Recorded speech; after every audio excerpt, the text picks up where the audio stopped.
남한 땅에 처음 발을 디디던 나를 잊을 수가 없어요. 공기가 어딘가 다르게 더 맑게 느껴졌어요. 거리는 너무나 밝고 생동감이 넘쳤고 북한에 있던 작은 마을과는 전혀 달랐죠. 제 이름은 지영이고 지금부터 제가 어떻게 자유를 찾게 되었는지 이야기를 들려드릴게요. 북한에서 자라는 건 쉬운 일이 아니었어요. 저희 마을은 작고 가난했죠. 가진 건 별로 없었지만 어떻게든 살아갔어요. 매일 아침 해가 뜨기 전에 일어나서 엄마를 도왔어요. 그리고 나서는 학교에 가려고 서둘렀고 항상 첫 번째로 도착했어요. 원래 그렇게 사는 거였어요. 규칙은 따르는 거고 아무도 질문하지 않았어요. 학교는 솔직히 지루했어요. 지도자들이 얼마나 위대한지, 우리나라가 얼마나 훌륭한지에 대해서만 배웠거든요. 하지만 마음 한구석에는 항상 더 넓은 세상이 있을 거라는 생각이 들었어요. 저는 그림 그리기를 좋아했고 언젠가 화가가 되고 싶다는 꿈이 있었어요. 그런데 북한에서는 직업을 내가 선택하는 게 아니잖아요. 정부가 결정해주죠. 수업이 끝나면 공장에 가서 일을 했어요. 매일 반복되는 똑같은 일상이었죠. 옷을 만들면서도 이 옷들이 어디로 가는지 알 수 없었어요. 작은 새장에 갇힌 새처럼 느껴졌어요. 그러던 어느 날 모든 것이 바뀌었어요. 몇몇 관리들이 공장에 찾아왔어요. 그들은 수도의 중요한 사람들을 위해 일할 특별한 그룹에 합류할 여자를 찾고 있었어요. 처음엔 신나 보였어요. 세상에 더 많은 것을 볼 기회이기도 했고 뭔가 다른 일을 할 수 있는 기회였으니까요. 하지만 그들이 여자를 선택하는 방식은 끔찍했어요. 우리를 한 줄로 세워놓고는 마치 동물처럼 훑어봤어요. 의사들이 우리 몸 구석구석을 검사했어요. 너무 창피했어요. 정말 사라져버리고 싶었어요. 결국 저는 선택되지 않았어요. 안도감과 동시에 이상하게도 슬펐어요. 내가 부족해서 그런 걸까? 내 삶은 이제 어떻게 될까? 그때 남한에 대해 생각하기 시작했어요. 남한은 자유롭게 자신의 길을 선택할 수 있는 곳이라는 소문을 들었거든요. 마치 동화 속 이야기 같았어요. 탈출은 쉽지 않았어요.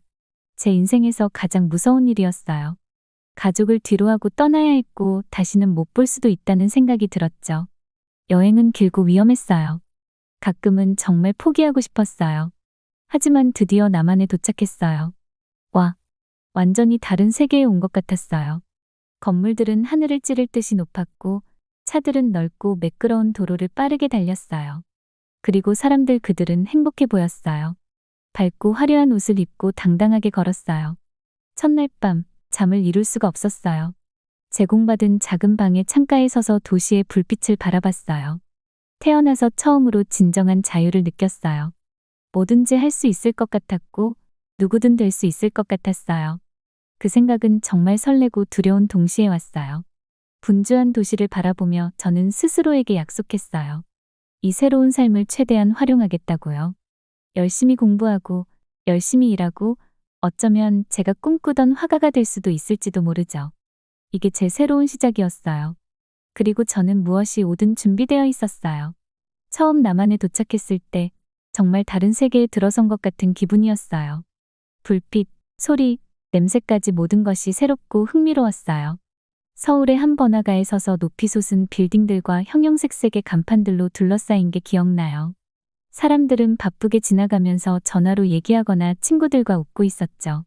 제 고유한 북한 고향과는 너무 달랐어요. 처음엔 너무 벅찼어요.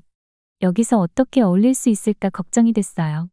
하지만 곧 놀라운 사실을 깨달았어요. 내가 자유롭다는 거였죠. 진짜, 정말 자유로웠어요. 아무도 제게 뭘 하라거나 어디로 가라 하지 않았어요. 제가 제 선택을 할 수 있었어요. 또 새로운 음식도 많이 맛볼 수 있었어요. 북한에서는 먹을 게 부족할 때가 많았거든요. 여기선 어디에나 음식점이 있었고 들어본 적도 없는 요리들이 가득했어요. 처음으로 피자를 먹어보고 그 치즈와 소스의 조합에 반해버렸어요. 버블티라는 것도 발견했는데 쫄깃한 타피오카가 들어간 달콤한 음료였어요. 입안에서 파티가 열리는 기분이었어요. 몇 달이 지나면서 점점 이곳이 집처럼 느껴지기 시작했어요. 지하철 타는 법도 배우고 좋아하는 커피숍도 찾았고 심지어 고양이도 입양했어요. 북한에서는 절대 못했을 일이죠. 그 고양이 이름을 프리덤이라고 지었어요. 자유의 상징이었으니까요. 그렇다고 항상 쉬운 건 아니었어요. 가끔은 북한에 있는 가족이 그리웠어요. 그들이 걱정되기도 하고 제 새로운 삶을 이야기해주고 싶었어요. 외롭고 낯설게 느껴질 때도 있었어요. 그럴 때마다 제가 얼마나 멀리 왔는지 스스로를 다독였어요. 예전에 저를 생각했어요. 크게 꿈꾸는 게 두려웠던 소녀. 이제 저는 매일 꿈을 쫓고 있었어요. 응원해주는 사람들과 함께 제가 사랑하는 삶을 만들어가고 있었죠. 어느 저녁, 집으로 걸어가는데 사람들이 공원에 모여 있는 걸 봤어요. 벽에 멋진 벽화를 그리고 있는 거리 예술가를 구경하고 있었어요. 색감은 화려하고 디자인은 대담하고 자유로웠어요. 그 장면을 보면서 갑자기 행복감이 몰려왔어요. 이게 바로 제가 남한에 온 이유였어요. 이건 제가 꿈꾸던 삶이었어요. 예술과 자유 그리고 가능성으로 가득한 삶. 어떤 어려움이 있더라도 전 제가 있어야 할 곳에 정확히 와 있다는 걸 알았어요. 그날 밤 집으로 걸어가면서 별을 올려다봤어요. 북한에서 보던 똑같은 별이었지만 왠지 여기선 더 밝아 보였어요. 아니면 아마 지금의 제가 더 빛나고 있는 걸지도 모르겠어요. 자유와 희망의 빛으로요. 다음 날 탈북민들을 위한 한국어 수업에 등록했어요. 거기서 북한에서 탈출한 다른 사람들을 만났죠. 우리끼리 이야기를 나누며 서로를 응원했어요. 이 낯선 세계에서 혼자가 아니라는 게 큰 위안이 됐어요.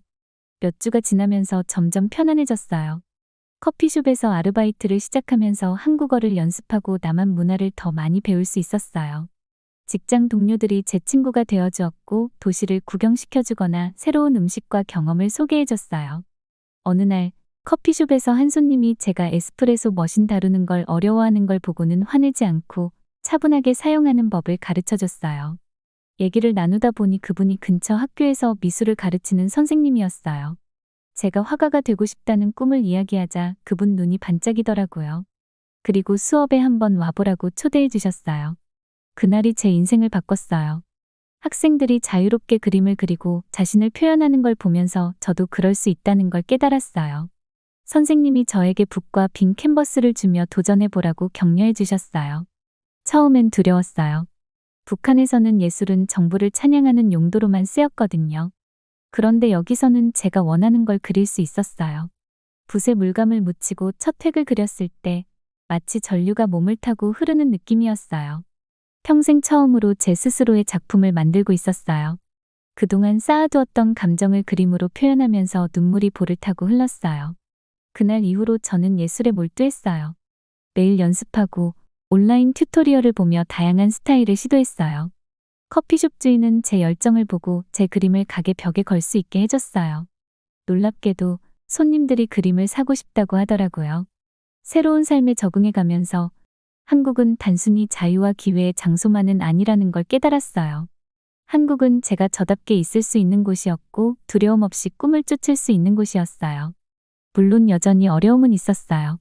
북한에 있는 가족들이 그리웠고 서울의 빠른 생활 속도에 가끔 압도되기도 했어요. 하지만 붓을 들거나 새로운 걸 시도할 때마다 제가 얼마나 멀리 왔는지를 떠올렸어요. 저는 이제 더 이상 밤중에 국경을 넘었던 겁먹은 소녀가 아니었어요. 저는 새로운 사람으로 강하고 창의적이며 자유로운 사람으로 변해가고 있었어요. 돌아보면 제 인생이 얼마나 많이 변했는지 믿기 힘들 정도예요. 북한의 작은 마을에서 서울의 중심부까지 공장 노동자에서 예술가를 꿈꾸는 사람으로 제 여정은 놀라웠어요. 그리고 가장 좋은 건 이게 아직 시작일 뿐이라는 거예요. 한국에서 저는 단순히 새로운 집을 찾은 게 아니라 진정한 저 자신을 발견할 수 있는 곳을 찾았어요. 그 점에 대해 영원히 감사하게 생각해요. 저는 정부에서 제공해준 작은 아파트에 살았어요. 화려하진 않았지만 깨끗했고 필요한 건 다 있었어요. 제일 좋은 건 제 욕실이 따로 있었던 거예요. 북한에서는 종종 다른 가족들과 함께 써야 했거든요. 여기선 제가 원할 때마다 길게 뜨거운 물로 샤워할 수 있었어요. 정말 사치스러운 기분이었죠. 어느 날 마트에 갔는데 거의 울 뻔했어요. 너무 많은 선택지가 있는 거예요. 다양한 과일, 채소 그리고 제가 한 번도 본 적 없는 과자들이 있었어요. 북한에서는 기본적인 식료품을 사려고 길게 줄을 서야 할 때가 많았어요. 그런데 여기선 그냥 내가 원하는 걸 집어들고 계산하면 되니까요. 정말 놀라웠어요. 여기 기술도 정말 대단했어요. 모두가 스마트폰을 가지고 있었고 어디에나 와이파이라는 게 있었어요. 처음으로 스마트폰을 사서 몇 시간 동안 사용법을 익히려고 씨름했어요. 처음엔 답답했지만 동시에 신나기도 했어요.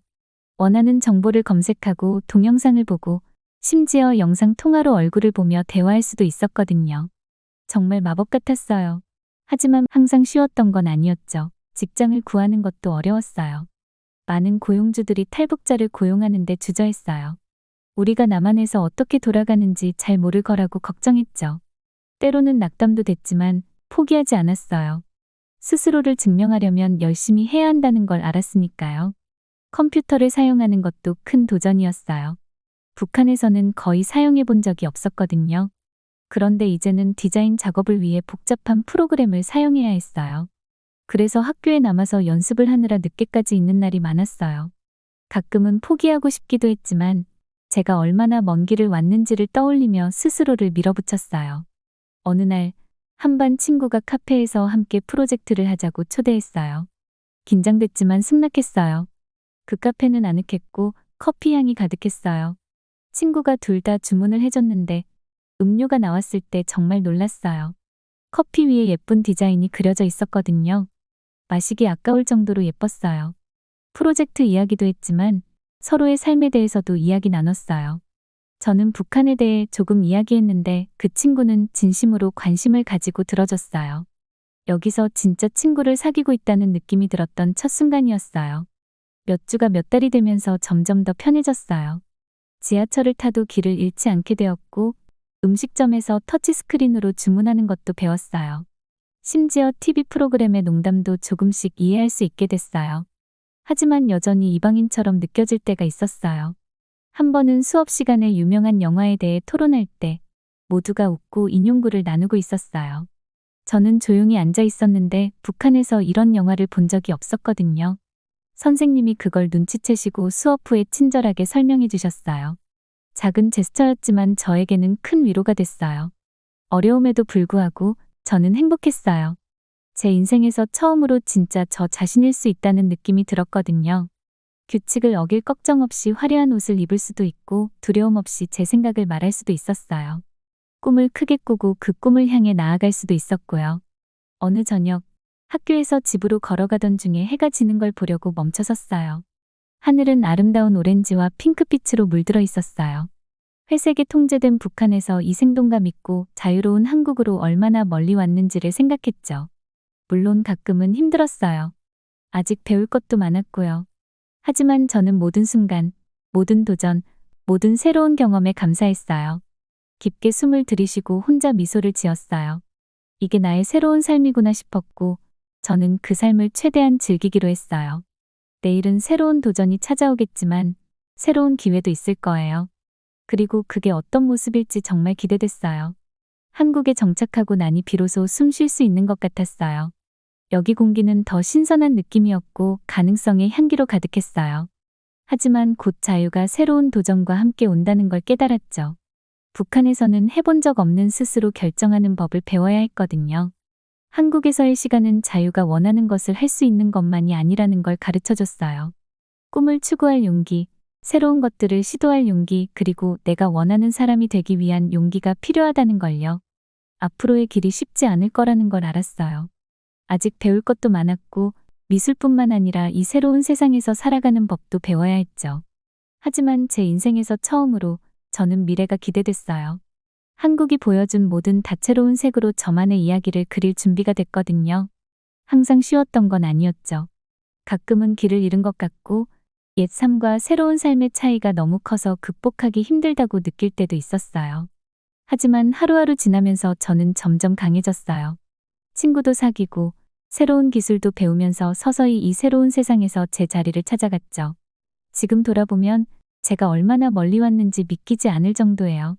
비행기에서 내려 겁먹었던 그 소녀는 이제 다른 사람처럼 느껴져요. 지금은 서울거리를 자신 있게 걸어요. 사람들의 마음에 닿는 예술을 창조하고 있죠. 심지어 다른 탈북자들이 이곳에서 잘 적응할 수 있도록 돕기 시작했어요. 제 이야기를 나누며 그들에게 희망을 주고 있어요. 자유는 제가 배운 바로는 선물이자 책임이에요. 스스로의 운명을 결정하고 꿈을 쫓고 자신이 되어가는 기회를 주는 것이죠. 하지만 동시에 도전을 정면으로 맞서고 어려운 결정을 내리고 때로는 성공하기 전에 실패하는 일도 포함돼요. 작은 원룸에서 서울의 일몰을 바라보며 지금까지의 여정에 감사함을 느껴요. 북한에서 겪었던 고난들, 위험천만했던 탈출, 한국에서의 무서웠던 첫날들 이 모든 것이 저를 여기, 이 순간으로 데려다줬어요. 저는 붓을 들어 미완성 그림을 바라봐요. 캔버스 위에는 밝은 색들이 어우러져 두 세계를 잇는 다리를 형성하고 있어요. 희망과 변화, 자유의 그림이죠. 이건 제 이야기고 저와 같은 많은 사람들의 이야기예요. 다시 한번 색을 더하며 저는 혼자 미소 지었어요. 이게 바로 자유의 모습이에요. 이게 진정한 삶이라는 의미예요. 그리고 저는 이 모든 걸 결코 바꾸고 싶지 않아요.